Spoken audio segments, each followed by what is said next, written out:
ada undang-undang dasar yang menyatakan bahwa pungutan itu kan sifatnya memaksa. Jadi dia harus diundang-undangkan, Bang. Kanun pun, surat edaran Oke. dan lain sebagainya tidak membolehkan pungutan dalam bentuk apapun, apalagi di sekolah. Nah, konon lagi kita sudah ada putusan MK yang menyatakan bahwa sekolah itu memang harus sekolah negeri, harus gratis.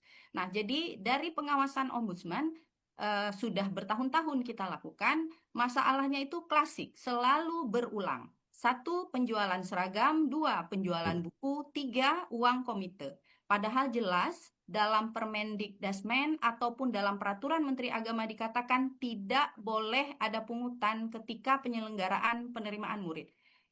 Jadi layanan pendidikan ini diakses oleh siswa itu langkah pertamanya, pintu pertamanya itu adalah penerimaan siswa baru. Nah, jadi kalau di sini ada pungutan, maka itu kita sudah menutup pintu itu untuk membesarkan Bijaya Aceh Mulia. Itu sudah tertutup pintu itu. Nah, makanya kita ingin memastikan, Bang, tidak boleh ada penjualan seragam. Seperti yang disampaikan Pak Kadis tadi, penjualan seragam itu tidak boleh dipaksakan.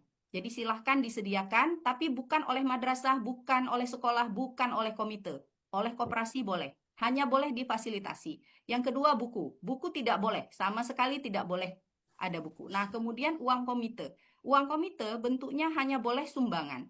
Definisi sumbangan adalah bantuan biaya pendidikan yang diminta kepada orang tua yang sifatnya sukarela, bentuknya jumlahnya tidak boleh ditentukan, kemudian waktu pungutannya tidak boleh ditentukan, dan tidak boleh ada sanksi jika tidak melunasi.